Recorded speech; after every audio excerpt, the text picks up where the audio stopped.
On the creative edge, from cinematic entertainment to TV to sports, VR, AR, MR, a changing landscape. Thanks, Victor.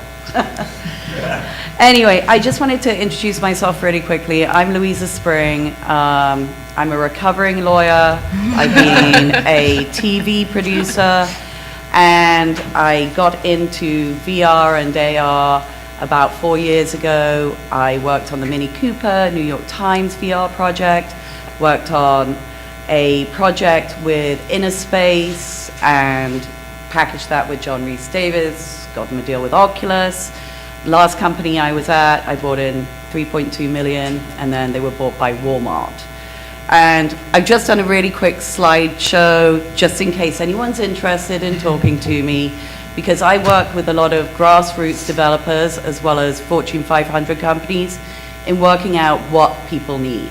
So in terms of what Sam Immersive does, these are some of the deals that we've done. Samsung, Walmart, ACLU, NFL. StackUp is a gaming organization for veterans. Toyota, Intel, Viveport, Oculus, obviously.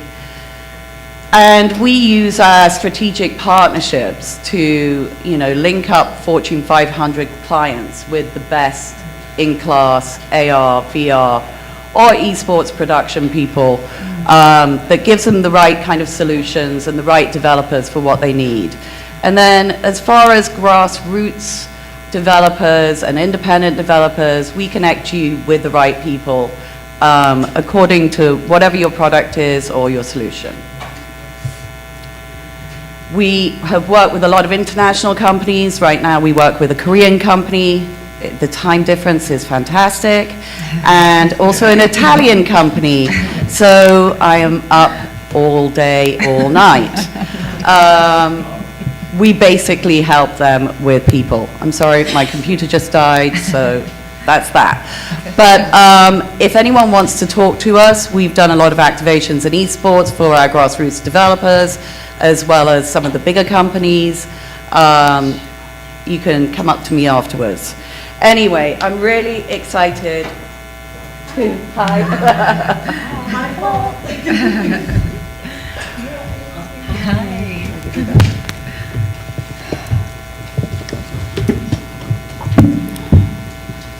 So I'm really obviously excited to talk to everyone today. This group of women is really diverse and absolutely amazing, I think. I can't even begin to think about what they've done and developed so far. And just the bravery amongst this group is amazing. So first of all, I would like everyone to introduce themselves and let us know about you and your company. Hi, my name is Fiorella Terenzi. I'm originally from Milano. I was a researcher at the UCSD. I've been in the States for 30 years, and I am a creator, a professor of astronomy and astrophysics, and physics, I forgot. And a musician too, so I look forward to more questions. Hey everyone, my name is Katiki. I got my PhD at the Stanford Virtual Human Interaction Lab, and my sister, who's here with me today, she and I run our own company. It's called Crikey. It's a mobile augmented reality gaming app where multiple users can connect in real time and play AR games with friends. We just launched Android in a partnership with Sony Pictures for the film Goosebumps. So happy to answer any questions about VR, AR, research, or gaming. Thanks. Nice. Hi, my name's Jackie Guerra. I'm a former pro soccer player and sports physiologist. I am the CEO and founder of Game Ready Performance, an athletic engineering company, where we have our brick and mortar in Hermosa Beach. We serve all types of athletes like Blake Griffin, James Harden, pro athletes, and we also work with youth athletes and work with a lot of different collegiate programs and pro programs. Hi, I'm Jennifer Palais, and I'm a branded content strategist, producer, and director. And I've worked with global brands such as Apple and Intel to create large-scale cross-platform integrations and activations more in that storytelling and producing how do we tell that story and where do we tell it. And I founded a company, and I'm CEO of a company called Reveal, where we continue to do that for brands. So. Hi, I'm Tana Frederick, and I co-produced along with Randall Kleiser. I'm an actress and a producer. The series Defrost, and yep. That's about it. So, I think, I mean, obviously, I mean, an astrophysicist, an athlete, I mean, producer, I mean, ridiculous. So, first of all, Tana, I would like to talk to you about cinematic VR. And obviously, you know, your Defrost experience, because that was one of the first VR series out there. And I know that you used lots of different camera techniques, etc. I know you had Harry Hamlin, my favorite, in it. You know, I know you had Nokia, which was a nightmare. So I just want to hear, really, what was it like crafting the story experience and producing it for one right now? It was really interesting. First of all, I want to say thanks so much for everything that you've done in being that we're on a female panel that you've done as a female, and thank you for hosting this panel, Luisa. So it's really great to have known you, and yeah. It was really fascinating being one of the first projects that was a narrative VR series. A lot of interesting challenges, but also a lot of interesting, as an actor and a producer, opportunities to problem solve and figure out how, in a world of tech, how do you apply yourself as an artist, and how do you problem solve as an artist with the means that you're given, and finding this new, this really cool new way to storytell. So Randall approached me about this, about producing Defrost with him and shooting Defrost, and it was a script that he had written a while ago, before we had VR, and it was an interesting opportunity to work with IM360 and with Nokia, and to lay down a sci-fi series and 12 episodes, and try to figure out what is the best way to make this, and what kind of a world are we in where people are going to watch this, and how are we going to make this interesting. Who are we going to cast in this? Who is our audience? Who actually is what do we have to distribute this? Is there even a platform for us to make our money back right now? All of these challenges arose, and it was fascinating because as we kind of just jumped into it, well, it took a lot of planning, but as we jumped into it, there were a lot of parallels as an artist. As my basis is theater, and it was fascinating to see how much being a stage actress, because I've done feature films too, but just how much being a stage actress applied to VR and the 360, theater in the round, and telling a story with VR, and it was really interesting to. In the sense that you're filming, when we started filming, I didn't really know what to expect with rehearsals and how much time we would be filming. Of course, you're not getting close-ups, you're having to contain everything to real time, and to each of our episodes were 5 to 6 minutes long, and we had a great cast of sci-fi characters: Harry Hamlin, Veronica Cartwright, Bruce Davison, and they were all in this wonderful script that Randall created that was leading up to where you find out different clues throughout the entire experience, and it was, we rehearsed, and it was just the whole time we found different ways of getting a narrative and the narrative down, and like I said, it was just we started as we started doing takes. When we didn't really have a take, we would rehearse about 12 times for some scenes, and then end up filming, and then and you're not given a second chance really to do it. But it was a fascinating experience. And I'm assuming you can't say which is your good side either. No, that was a little harsh, like looking in Video Village and being like, oh, okay, well, this is how I'm going to look. But yeah. Cool. And Jennifer, I know that you have done some amazing activations. Obviously, Lady Gaga, we've got to talk about that. Can you talk to us a little bit about that Lady Gaga experience? And you got to tell us what it was like working with her, too. Well, she had her own section, so I worked super closely with her.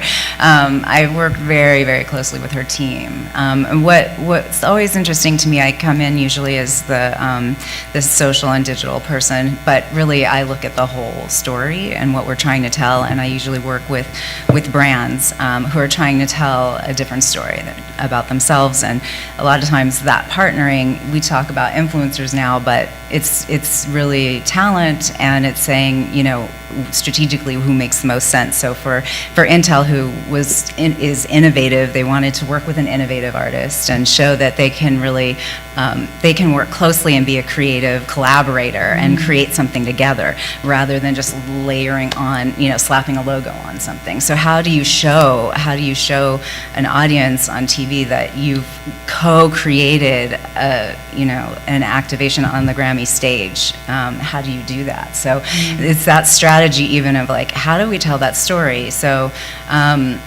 and then how are we telling the story online before, leading up to it, and afterwards? What do we say? And then we had so many, I've never worked with so many collaborators before. It was the first time that the Grammys had ever integrated a brand on the stage, ever. So that was a huge just kind of collaboration to make happen, really. A lot of moving parts there, but you have all of their channels, and then you have Lady Gaga's channels, and you have CBS. And David Bowie, right? And David Bowie. Oh my God, so. Dream come true. Oh my God, well, he passed away, I think, 3 weeks before the Grammys. Oh my God. And so we had been working on this for a year, I would say, and then working at a studio. We were at the Universal Studios. We had a huge set there, basically, where we had built the Grammy stage to rehearse on, and we had 30 engineers from Intel, and we had all of Lady Gaga's teams, and can you do this? Can you make it fly? Can you make, what can we do? And everything perfectly rehearsed, and then he passed, and they just saw this opportunity where maybe we could do a tribute to David Bowie. So that's the main thing that I wanted to lead up to in terms of working with her. I can't imagine anyone else doing that, being that brave to say, I'm going to trash my whole prepared show on the Grammys and do something completely different and start over, and I have like 2 weeks basically. Wow. So yeah, it was incredible. That's a testament. I'll never see her the same again.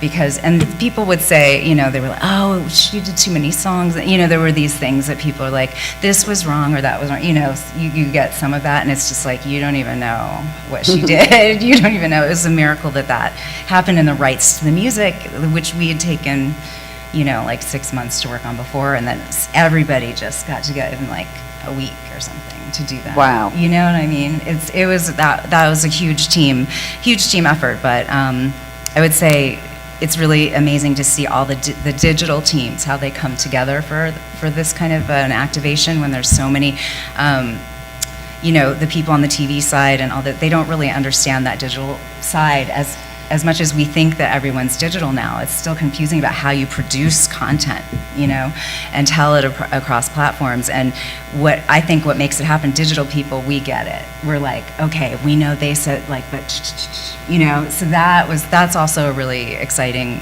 collaboration when you just get the digital and the social people together, you know. But that's a testament to you, because I know how slowly studios work. So. It's really And I know how difficult. slowly Intel works, too. It can be. Yeah, oh, God, oh, yeah, that's a whole nother story. I mean, it was really difficult. Now that it's been time and everything worked out, you're kind of like, oh, it was great. But yeah, no, I mean, you don't know. Yeah. Going through, you're like, I don't know if this is going to work, you know, you really don't. But I was really passionate about the story that we were telling. And I mean, the strategy that I wrote, I mean, I just look at it now, it's crazy, but there were like 100 people on the phone, you know, from all the different, because we also had one of the first Twitter moments when that first came out. I think there'd been one other sponsored Twitter moment at that point. And so that was so exciting, but going up over Christmas, going to San Francisco and like talking to the team up there, and they're uncertain still, you know, and you have all these people to convince, like, this is the right story to tell and why, you know, so. Anyway. You're like a politician, I would say. Yeah, I think so. That's really funny. I'm going to start using that. But yeah, I'm like, I'm going to lobby for this story. Yeah, you know, but it really, and it makes sense. You know, I don't know, anyone, probably most everyone here has that strategist side where you like lock into a story and you're like, you know in your heart when you locked on, like, this is what people want to hear. This is the exciting angle, basically, on what was going on. And I think so much of that was, we were telling the story of how creative these engineers at Intel were being, because I had never seen anything like it. The very first time I saw all the choreographers in the room and the House of Gaga, like her team, with these engineers who are from totally different worlds. And, you know, the choreographers like, can you do this? Can you do this? And they're like, oh my God, we don't know. We want to find out. They're like taking notes. And it was like, they're just as creative. You know, people don't tend to see the engineers that way, but they were just as creative as the designers and the dancers, and it was really so beautiful to see them interacting and try and tell that story online of that collaboration, you know, that Intel had. With Yeah, the video is great, by the way, people, so take a look. Take a look at it. Thanks. Jackie, I'm really interested about how you use technology and data to train athletes. What do they really like, by the way? And is there a specific technology you use? And tell us a bit more about how you train them and how you get them to be, you know, these awesome power athletes. All right. So, you know, it's really interesting because technology is often seen and perceived as electronic devices. And I see technology in the work that I do as a threefold path. Number one is, yes, technology. We do use electronic devices to capture biometric data of the body, and using accelerometers and so forth, a lot of different uses for technology. We use a lot of electronic devices. Two is the equipment that we use, the innovative equipment that we use, and what we do and how it optimizes the body's performance. And three is, as a sports physiologist, it's really powerful when we use innovation and formulas that we can alter to optimize athletic performance. Have you used any motion capture suits and Those are, any you of know, those kinds of things? motion capture suits, that's an interesting, I'm trying to visualize what that would look like in my performance center. But no, we've never used body suits, but we do use a lot of different technologies that have to do with capturing rate of recoveries and speeds and thresholds and different, understanding the biometric response to different speeds and altering equations to make sure the body responds at certain times. And when you build sustainability in different levels of your body, the ability to optimize, the body has a quantum shift shift when it starts to utilize and be efficient and build at a slower rate. And what we do is we utilize the formulas, you know, because if you were to look in the dictionary today and look at just you know, fitness, it literally says in the dictionary the ability to be fit. So what we've come to understand is that fitness is not in conventional science and sports science. Fitness is always measured with a speed equation. You know, in collegiate sports, it's how fast do you run your mile, how fast do you run your sprint in football, agility. But what I realized is, you know, if an athlete runs the same distance and one athlete's heart rate has already hit their max and one other athlete's heart rate is below 145, which is almost, you know, basically they didn't do much, well, what's the difference there? And as, you know, pro athletes, like NBA players who are high endurance athletes, but there are a lot of differences in position specific, meaning if you look at, you know, point guard, the smaller guy like Steph Curry who dribbles everywhere versus someone like DeAndre Jordan who really is a big guy, what is the difference in their formulas? And understanding that is what really gives the athlete the ability to optimize to their full potential. Great. And Kataki, I love your app. I do have your app, by the way. Thank you. Crikey. I love that it's called crikey, by the way, which is kind of an English swear word. But anyway. Yeah, On we're purpose? big Steve Irwin fans. Oh, I see. Kind of the genesis of the idea. Oh, fantastic. Okay, so let me know, I mean, what's going on with your vision for like AR and crikey and just in general, where do you think AR gaming's going? And, you know, and you looking, what do you think about, you know, bringing in more IP like the Harry Potter game? I'm just interested in a general way about what you think, because you have an app, so you are right there. Yeah, for sure. So I think that, to me, the future of gaming is probably going to be mobile. We've already seen the success of non-AR mobile games like Angry Birds and Candy Crush, but really no one's explored mobile AR gaming very much yet. Obviously, Pokemon Go, I think, is kind of a proof of concept of how successful something in that space can be.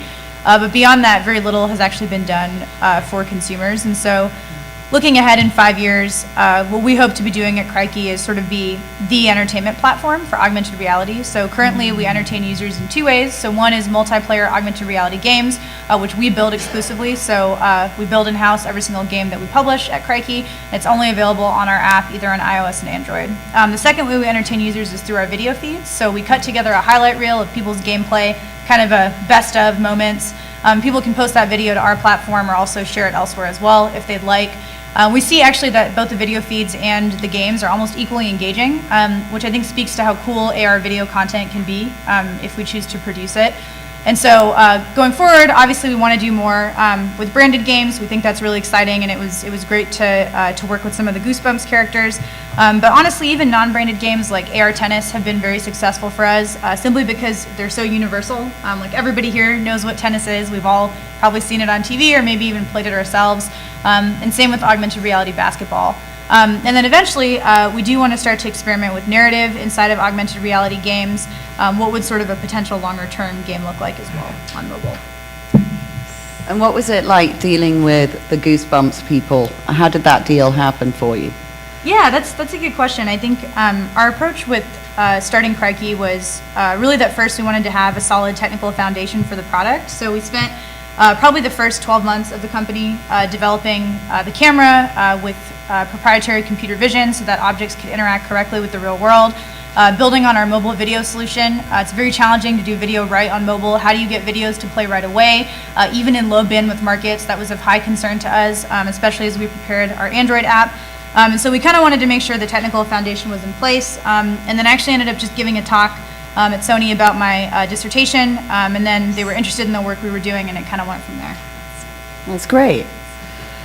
So, Dr. Fiorella, the astrophysicist, oh my God. Oh my goodness. I'm like in awe of this company. So, I just wanted you to tell us, about what you're working on and, show us the videos that you brought to show us right now. First, I teach at the Florida International University, which is right in Miami. We have 65,000 students, so kind of UCLA size or even bigger. So we are looking always for a new groundbreaking way to teach.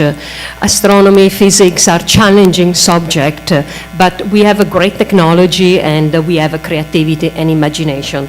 So I want to show you a couple of examples, 3 examples very quickly that I devised so that my students are engaged. So in this video, I want you to listen really carefully.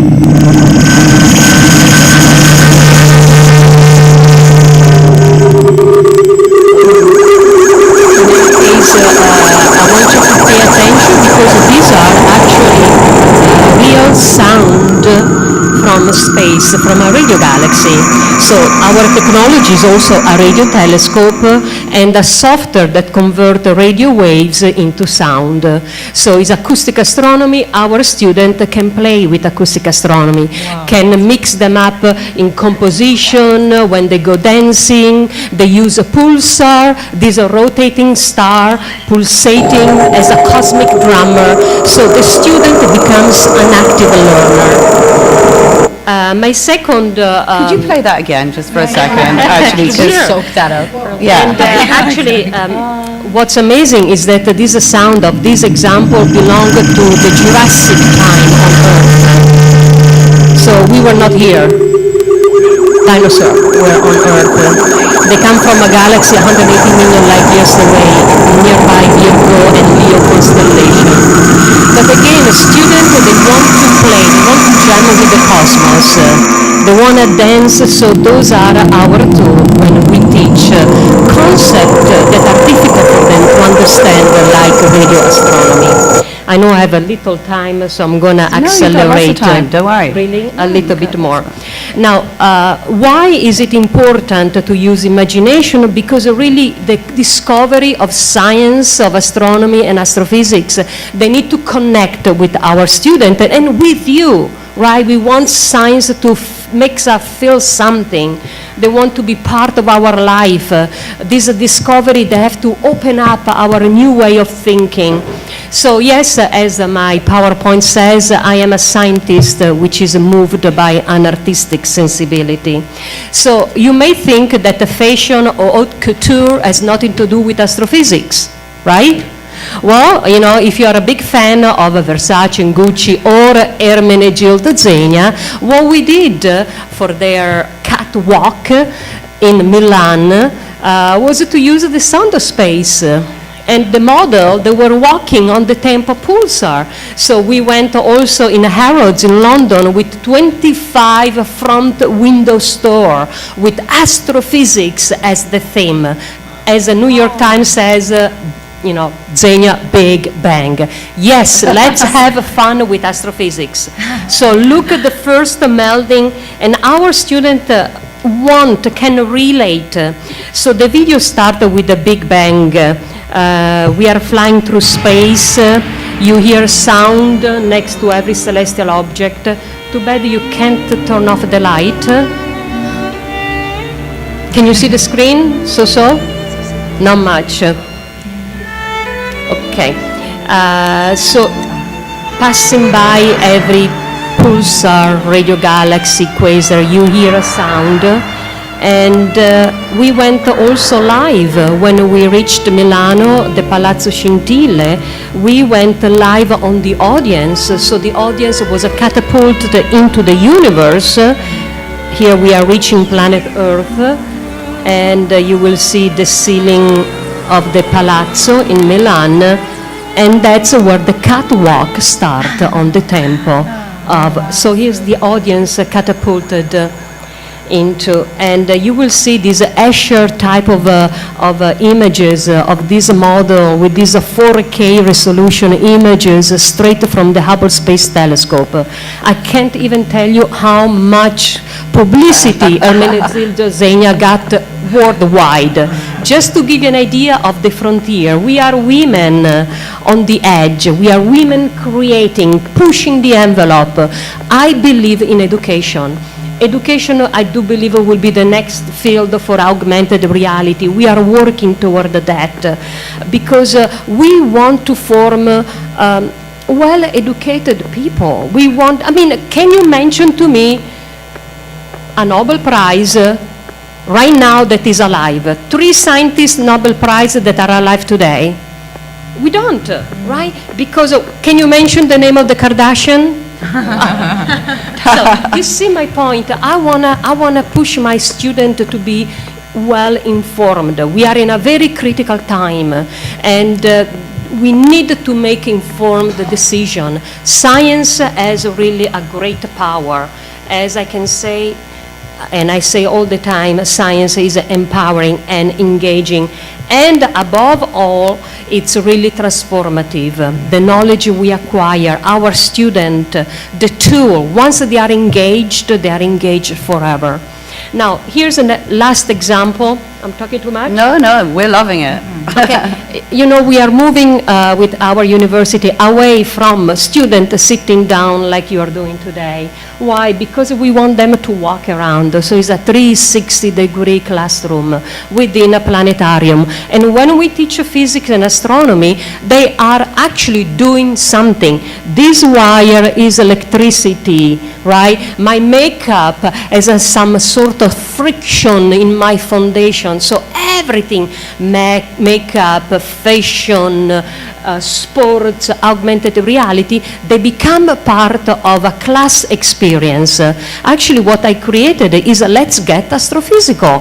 Means multimedia production. My student learning astronomy and physics created a script. They did all the costume, they did the light, they did the floor, and they performed live on a stage.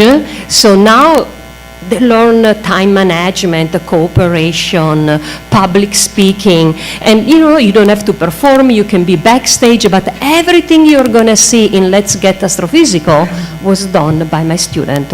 We were lucky enough that the Miami Beach Centennial invited us to perform on a mega stage built by the Hard Rock, because the Bee Gees and Gloria Estefan were performing after us, right? So enjoy this 60 student of mine vibrating, finally, like education should be, right? Alive, full of power. And when learning finds an emotional home, is remembered forever. Like the song you learn in your childhood. Do you remember them still today? Right? You're going to remember those songs forever because they were connected with your emotion. So here, no more talking with my Italian accent. No, I love your Italian accent. Here is a Let's Get Astrophysical.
All right.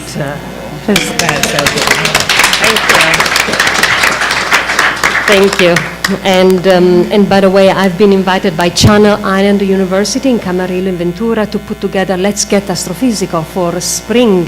So I'd love to invite you all in advance for the final exam of physics and astronomy / performance. I count on you. Anyway, my last thought of the day is that really we needed to continue, right, on this discovery, using our imagination and using our reason and our feeling. As a scientist, we have to be so sterile, so not passionate with the data, right? Charting galaxy without a passion for an Italian? Impossible. So promoting a collaborative mind, I think that's the future. Thank you. Fantastic. Well, I have to say, I mean, can an 8-year-old take your class? Because of my daughter, I would love her to be involved. You're almost like the Donatella of science, that's what I would say. It's like leading the way, doing new things. It's fantastic. Unbelievable. I really applaud you. I have a question about how many women do you see take up your course? Actually, And how do you get them into it, by the way? I Actually- mean, because if you did say to me I'd be working on Xenia and Versace, I would say, yes, I'm in. But, you know, tell me how you do First, I that. wanna let you know that there are no female astrophysicists in the public domain.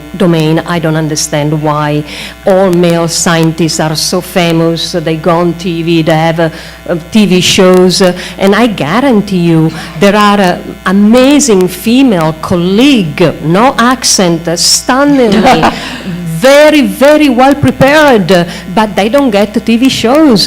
Why? Because I do believe there is some gender.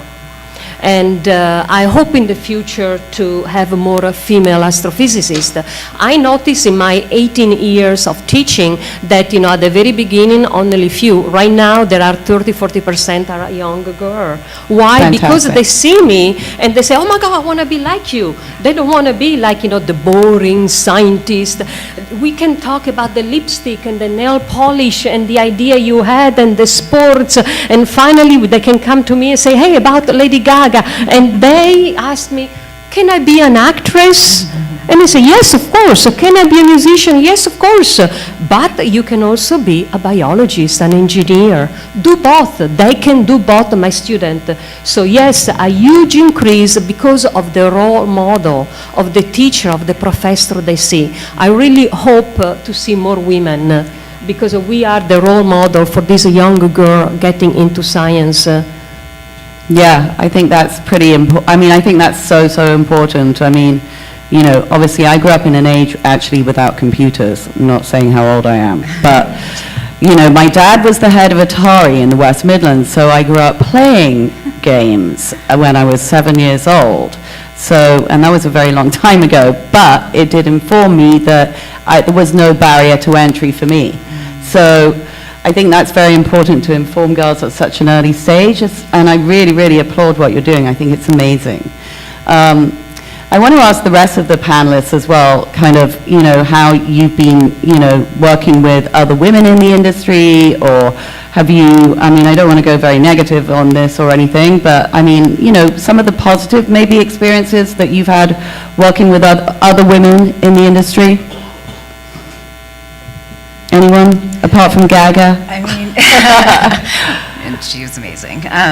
No, I mean, I've started co-teaching a class with somebody at USC who does new media with an emphasis on social justice. And in her class, she told me that her class was so excited the first time I worked with her because the women were coming up to her and saying, I haven't seen a producer who's a woman, because in the classes, you know, there are classes for production there, and it's all mostly been men, you know. So on that level of this role of being a role model, and I just hadn't really thought that it didn't impress upon me how important that role model is until I realized, like, they are not seeing. They're not seeing women taking that role, and they're not really being right now. You know, it's not as encouraged. You know, they don't feel education-wise even that it's being that encouraged, you know. Right, yeah. So on that level, but I think in the industry, for me, what's been really exciting is collaborating with other women who've done more like only the broadcast side and trying to bring them into the digital side, because that's what I'm so excited about. And I'm kind of a born teacher, mentor type. I'm always, I want to share and I want to learn more, you know. Sometimes there's a bit of this because in the industry early on, people were afraid of digital. They felt like it's taking, well, it's taking over, but you need all of it. You know, you need video, you need all of it. But there was some apprehension, like digital people seemed like a death knell for them on the broadcast side. But so just kind of like working with, you know, getting in there and working with and showing like we can teach each other, we can work together, that I've managed to turn some of that around. So That's amazing. it's been exciting. What about female athletes? I've heard all male athletes so far, but female athletes, come on. Yeah. Give us the lowdown. It's been amazing working with powerful female athletes. I'm actually one of the athletes that I work with on a day-to-day. She's actually a professional Muay Thai fighter who Oh my God. she has over 60 titles. She represents the U.S., and she's also an aerospace engineer. Oh, wow. Yeah, and so, you know, being able to work with women like that, often we see, you know, a lot of women as athletes who are actually very, very multidimensional. And the work that we do at Game Ready is you know, the innovation of physiology, which I've termed athletic engineering. So being able to utilize all facets, even, you know, doing mental work and being able to build a really strong foundation for women mentally, because a lot of the time women have thresholds because we're naturally inclined to grow as feminine energy. And when we look at nature, even in the way that flowers bloom, they have to enter a threshold. So just reminding women that that threshold is just there to be crossed, not there to hinder them. And as, you know, we look at biometric data and we show them their full potential, it becomes a really powerful relationship using technology and unleashing that part mentally. Right. And Tana, I know that you've worked as an actress for many, many years and a producer. I just wondered, you know, what are your experiences working with other women, and how many kind of collaborations have you done, that kind of thing? Well, this is the great thing about having worked in such an early stage with Defrost is the monumental amount of women that have not progressed in this field, but come to my attention in this field, which this is just a tiny little cross-cutting of every single woman that I've met in this field who has a resume beyond comprehension, really. And it's been fascinating, and the young girls who I've seen be inspired and start to create their own voices and go into science and tech and have leaders such as these women who they can aspire to be like and have access to. I just remember doing a lot of panels and functions, for example, and not to go negative, but where you go on a panel and there was one woman's panel and it's the women's panel, and now you go to a lot of a lot of functions now, and there's women integrated into every single panel, which of course is how it should be. But I just remember that time where there was a given woman's panel, you know, as short as 3 years ago, and that was the panel that all the women were on, and that was just Like how you were it was. segregated into a cage, right? Right. Yeah. Yeah, I think that, I mean, the women's groups on VR and AR on Facebook, they're all great, by the way, everyone in this room, if you want to join them. They're really nice people. They, you know, can help you. They tell you about meetups. They tell you about conferences, the ones that you can go to. You know, always apply as a speaker if you want to go to these things, because sometimes you'll get in and, you know, there you are. Then you don't have to worry about paying the entrance fees or things like that will, you know, stop you from, you know, going to these things when they're like $1,000 or something ridiculous. There are quite a few conferences, obviously some of them good, some of them okay, I'll say. And yeah, there's been a lot more women on the panels, etc. Plus, I mean, CES, I think they've got the AMD president is opening the keynote this year, which is a big deal. So there are strides, I think, being made. And the interesting thing, about all of these things, whether it's entertainment or sports or astrophysics, we all have to keep pushing.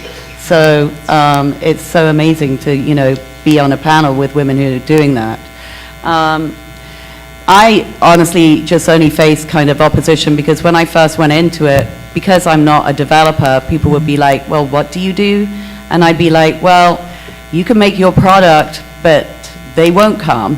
So, they kind of came to me later on it, which was really great. But obviously with the games background, it feels very intuitive to me. But, I was lucky because, as I said, playing Space Invaders at the age of 7, kind of made your mindset go a bit differently. I have a question on 360 video, actually, really quickly. If I could, I just wanted to say one more thing about Yeah. just like female engineers and hiring. Something that we kind of found early on was that there's so many young female engineers who have an interest in image processing, who are excited about working in this field, and who maybe don't get the opportunities to work at big companies that are in these fields and working on similar issues. And so one early thing for us that worked really well was actually bringing in those exact female engineers to work on the Crikey camera and the Crikey product. And we found that as our team has grown, we're now almost 50% women, and they get to work on these same challenging issues just in a smaller group setting. And so I just kind of wanted to say, like, broadly, I think that's something really interesting to consider is there's a lot of people that are qualified and have these skills, but they may get overlooked by bigger companies. And so we should sort of like do our part to look out for them and bring them on the team. And I want to add that the women are able to add a multi-dimension to what we do, honestly. We have so many possibilities. You are an engineer and an entrepreneur charting new territory. So we are able to combine opposite sides. So I think that is a great plus that we can bring to. So I did want to ask about, just because we've got VR, 360, sports, everything in this panel, just on 360, Tana, what do you think is the kind of the future of it? Do you think there is a future? I mean, it's kind of been the thing to do, and then now it's not, and then now it might be. I just don't know where that's heading. I wondered if you had any thoughts. Well, I definitely think there is a future in VR, if not to just recoup our money back that we spent and try to be optimistic. I do think there are so many narrative VR experiences that I think are being created now, and there are a lot of I think that I think one of the questions that you were asking is a future disruptor possibly of VR, what we're working with. And I think with such things such as AI, which is coming out, things like that, and these big technological changes that are happening almost every day, we're going to be freed up to have a lot of creative people thinking about and creating and being freed up to give more credence to the storytelling side. Personally, as a storyteller and as an artist, some of these, so that we have some really, we're not going to have to rely as much on the tech yeah, I'm just trying to remain really optimistic. We've taken so many meetings, and there's been so many great things and groundbreaking things that have happened, and it's hard to keep up with everything, you know. So there was a point where everybody was saying there's no way that the narrative VR is going to exist, and then all of a sudden it's again in the same month you can read a magazine where it says that's the new, that it's just beginning, and it's complicated. It is complicated. Mm-hmm. I don't think the brands really know what they're doing. I think they should look more at narrative stuff, because they're winning a lot of Emmys for their short narratives right now. Right. I mean, P&G, my friend just did actually their narrative, so that won. the Emmy. But, you know, what I'm saying is that I think they should be looking at, you know, 360 stuff too, because some of that's very powerful, and the same powerful message they want to put out there, not necessarily about a product, but it being either a narrative or a social cause or something like that. I'm interested, Jennifer and Kataki, if you've been looking at any of the Microsoft holographic capture stages, and if you've been doing anything with that, or what you've been thinking about that and where that will go. And you've probably been doing it already. Yeah, I just wanted to say a couple words about 360 video as well. I think kind of at a high level, when we think about distribution models for these types of technologies, I think there's really two paths. There's premium content and then sort of mass consumer appeal.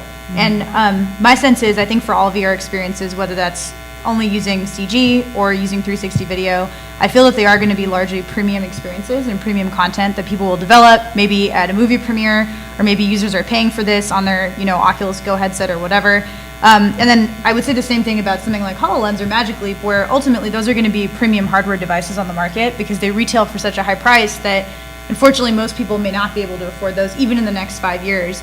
And then by contrast, we have mobile-based experiences, which would be mobile augmented reality stuff, potentially mobile VR stuff on 360, though the issues of rendering at quality become a problem there for user experience. Are people going to pay for content that's not high quality on their phone?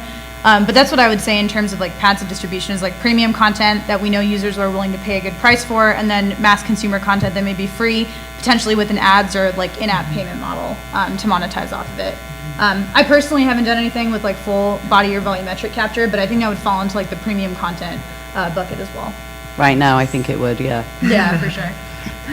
I tend to think of things, I love hearing about the different models and the premium, and that's all completely accurate. I just usually am thinking on that branded content side. Yeah. So it's about the strategy is, I like what you're saying too about the story, you know, it's like what do people want already, you know, and then how do we give that to them? Because why should anyone pay attention to Intel's, you know, ad or Apple's ad or whatever if you're not being generous first? So it's about creating content that somebody either because of the strategy that you've done on the emotional side of things, that they want this kind of story, they want this kind of ad, like content basically, or they don't know that they want it, you know, and so to me, it's about telling this. The technology should kind of be like we have the story, and what's the best technology to tell it, really, instead of like what I saw when VR. I haven't actually done a full VR experience, but I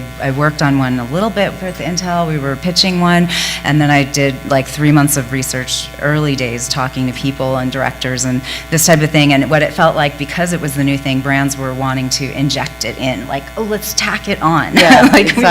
Right? So Right. when you said brands, I'm like, oh, but it's like, but it doesn't make sense and no one can access it yet. So it's really about, I like the integrated, you know, way of looking at things. Make it, for the work I do, it's like it has to be easy. It has to be something people are going to bump into already. So I'm thinking about where are people already and how can we tell stories for where they are, rather than like, we want to do this and like, come over here. So I think the alternate reality kind of stuff is a little bit more, it makes sense to me of like the Pokemon experiences where you're running into things in reality already, where you already are. But there's plenty of room for VR experiences in other ways, and there's activations where it can make sense, and festivals and things like that, where I've seen that it's not like somebody has Frankensteined an experience because it's cool to do, you know. So that's Yeah, actually, on the soccer side of things, I've just done a VR soccer zone where all the kids play against each other, and they basically can do header, goalie, striker, using VR, yeah. And funny enough, I had all of these kind of, I'd say, geeky kids that would never go out on the soccer field, and afterwards, they were like, we're going out afterwards. Yes. So I'll have to bring it down to you. Yes, that would be amazing. I'd love that. Because, I mean, it's interesting in the, you know, being a sports physiologist, a lot of the times we're looking at, you know, biometric data, like, but utilizing, you know, a VR experience to capture and to utilize that in ways that would be able to show things in a new light would be pretty cool. One note I just want to add to that is something that could be cool to do is if you track people's body movements in VR, so you can get positional data and rotational data, so you'll know exactly where they're looking during the experience, exactly how they moved, and over a period of time, maybe 5 to 10 sessions per user, you could actually correlate that with biometric data, like heart rate or skin conductance, and then you'd really know. When you want to come to Game Ready Performance. By the way, I do have a suit that does that already. I'll have to show it to you. Yes, Yeah. I'm open. That he actually developed this for Parkinson's. Wow. So yeah, he actually knows how to develop it.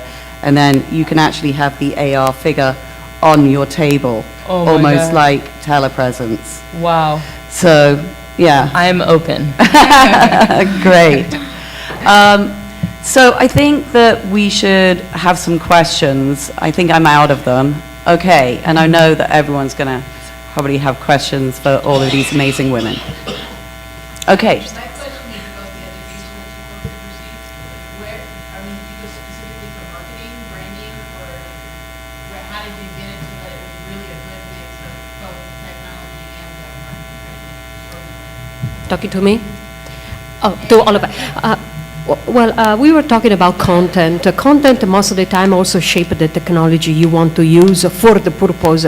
In my case, is really education and engaging young people. So how do I do that? I listen to them. They brought to class the top Billboard star reference song, so we created a musical. One brought a VR Google, and we were watching app.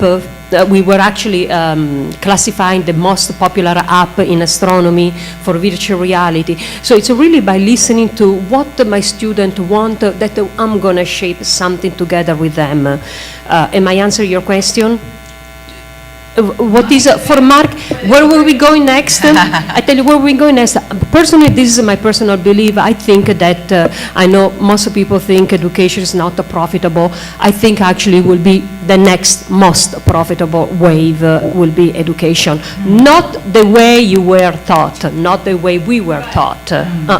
Move away from that. We are going to face, because there is a point where entertainment just for itself, when I hear content, I almost shake because, oh my gosh, it's going to be another Kardashian. What kind of content am I going to watch tonight on this television? There is almost that empower me, that makes me feel good. Imagine someone that is 20, 18, 16 years old that is still looking for who she is or what he wants to do. Content must be empowering. We are in a critical phase in this humanity. We are losing civility. Don't you see what's happening? So now we are injecting even useless and damaging content. No, I do believe the next profitable, marketable, I don't want to talk too much about myself, but you know what I saw through my telescope? Galaxy linking together, cross of light, beautiful bracelet of stars. I created a line of jewelry, and I shopped with that on Shop NBC. And I was on my QVC channel, it was a Shop NBC, and I did a QVC Japan. So what does it mean? What does it mean? Means that the people want to learn. People want to experience. They are curious. Right now, all content, most content, this popular content, is a little bit dumbing down. And Yeah, unfortunately- collaboration is key, I think. Everyone is on their phone. No one talks to each other anymore. I think collaboration is really key in what Yes. you're doing with those students rather than being just sat behind the computer on their own, checking their Snapchat. You know, you're doing a really good job. Thank you. Yes. Yeah. My question was, I'm sorry, I might mispronounce your last name. Oh, me? Yes. Oh, yeah, Kadeki. I don't know if I'm very bad at pronouncing names. Oh, no worries. So, my question is really specifically, but I guess for all of you as well. So, it's mostly to do with the gaming community, where you mentioned that you guys have multiplayer interfaces as well as then recording to highlight reels, possibly like Twitch sort of stuff. My question is, as you guys are expanding that, if there's a community aspect of it, how do you deal with trolls in a place that is predominantly, it seems like a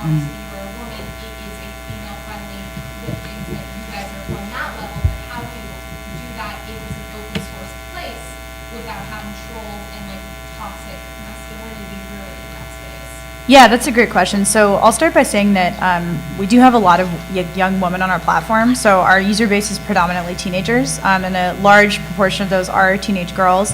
Right now, we do have a set of community guidelines, and because it's the early days, my sister and I actually police it ourselves. So if we see a video that's not appropriate, a profile picture, a username that's not appropriate, we work with our data engineering team to hide that content, and then we actually email the user and we let them know, like, hey, you violated the community guidelines, like you need to change your profile picture, username, etc., before we can show your profile to other users on the platform.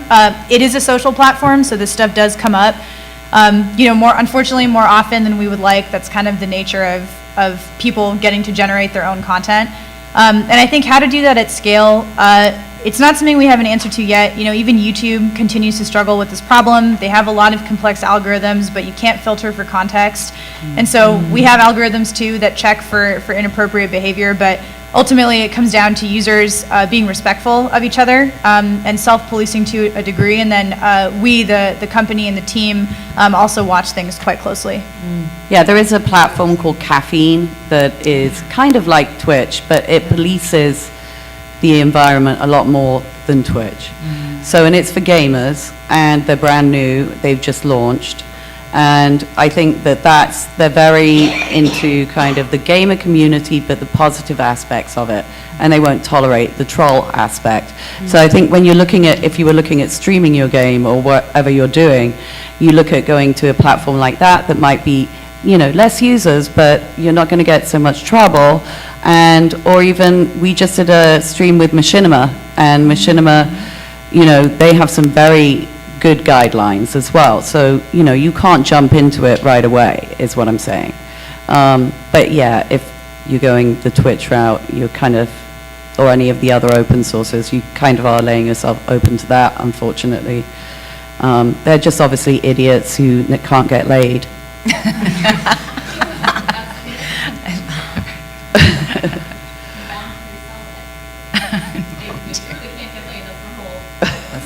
Oh, yeah.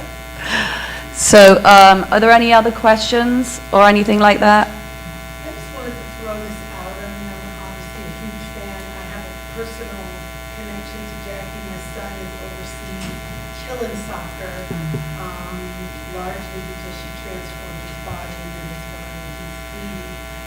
Thank you. He's going all the way. But I wanted to throw it out to all of you because I know that she said energy, her feminine energy, and all of that was part of his healing, etc. So for each of you, you talked about don't shoehorn and try to force things, stay organic. She always talks a lot about organics and loves your whole scientific, organic fusion of science with, something you can see versus something almost godlike. You're all women. How have each of you managed to bring your femininity to your work, but also in a very male-dominated space? Every single thing you do, all women. How do you just navigate this career so interesting and lift so many people up? You haven't done that. I think one of the ways is by content choice as a filmmaker or a producer.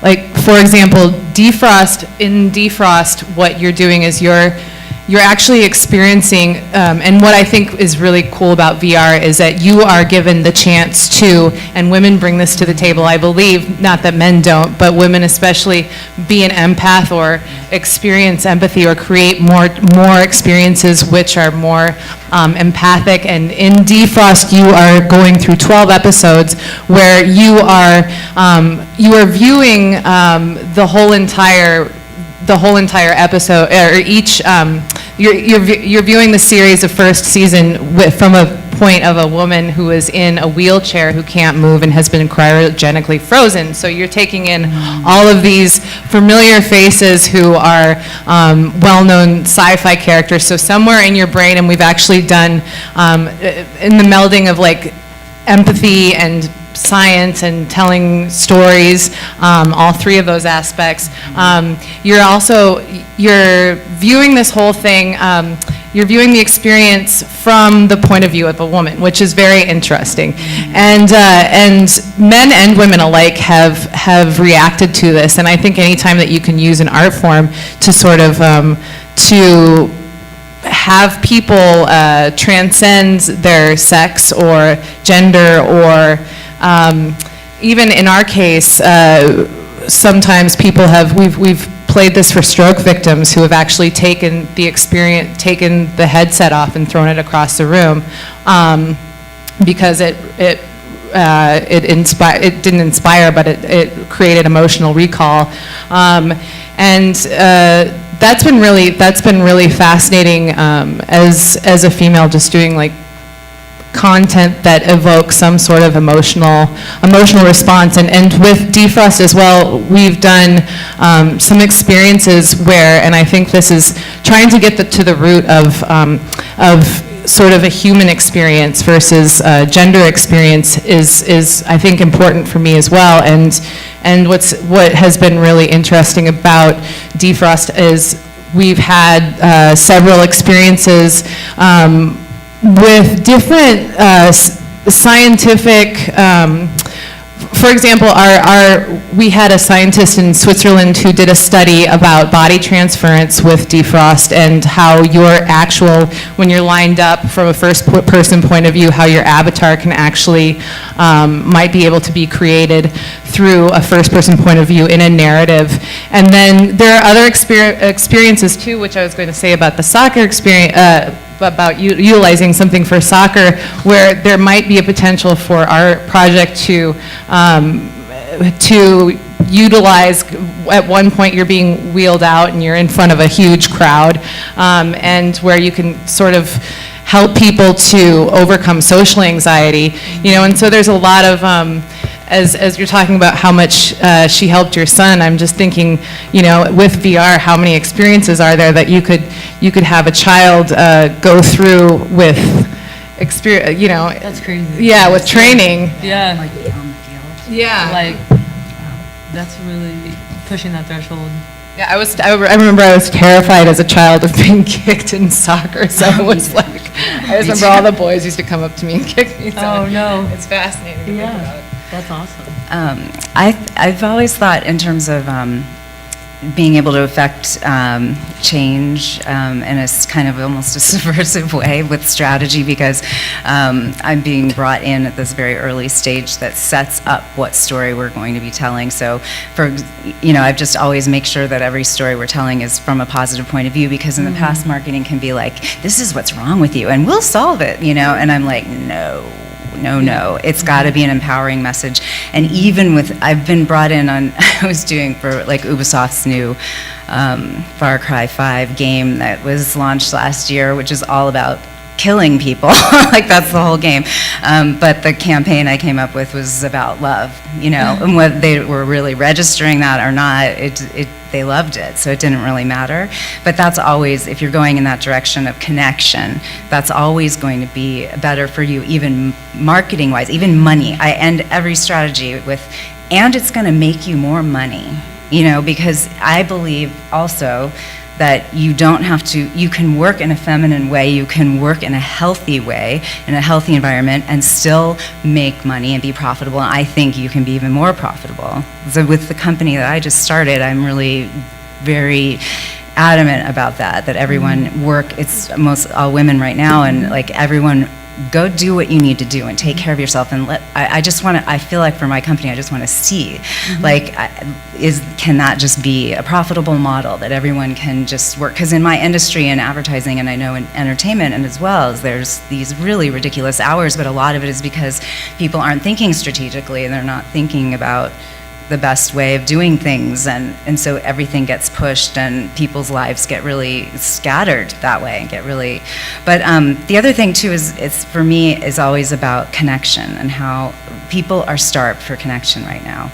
And I think with a woman's point of view, I'm always the one in the room saying what's not being said, which is that this is about connecting one-on-one now. We are not making commercials that's one to bazillion people anymore, which can be this very masculine kind of side of things. In fact, we would say marketing-wise or media-wise, we're targeting a customer. It was all about, we're shooting them? Like, I don't understand. We use very like we're targeting them and we're going after this customer, after this audience.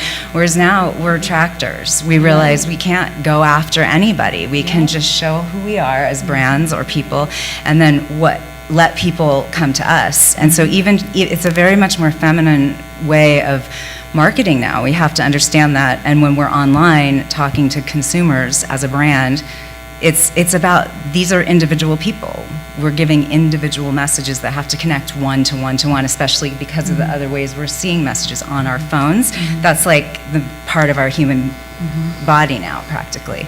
So I feel like that feminine side of things has been, it's been really, it's helpful. It's like where things are going now. I feel like it's such a positive, it's not like, oh, I'm the woman in the room. It's like, I have so much to bring to the table. Like you're saying, that's a different point of view. So, perfect. Anyone else? I just want to let you know that as a woman in science, I wrote an entire chapter on the Mars of science, the science of Mars and the science of Venus. So sometimes, the science of Mars, is this, god of war, and is a male symbol, and is about dominating the data. This object is mine.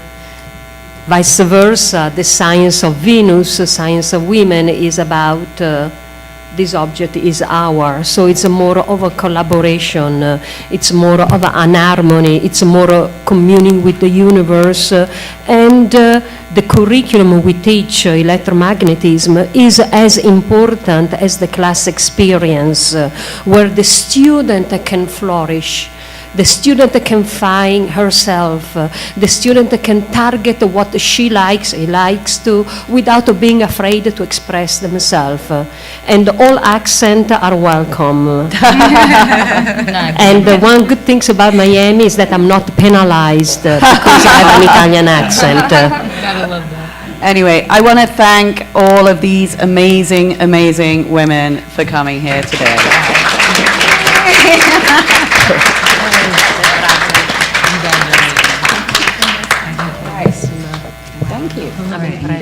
I'm impressed. I need everybody's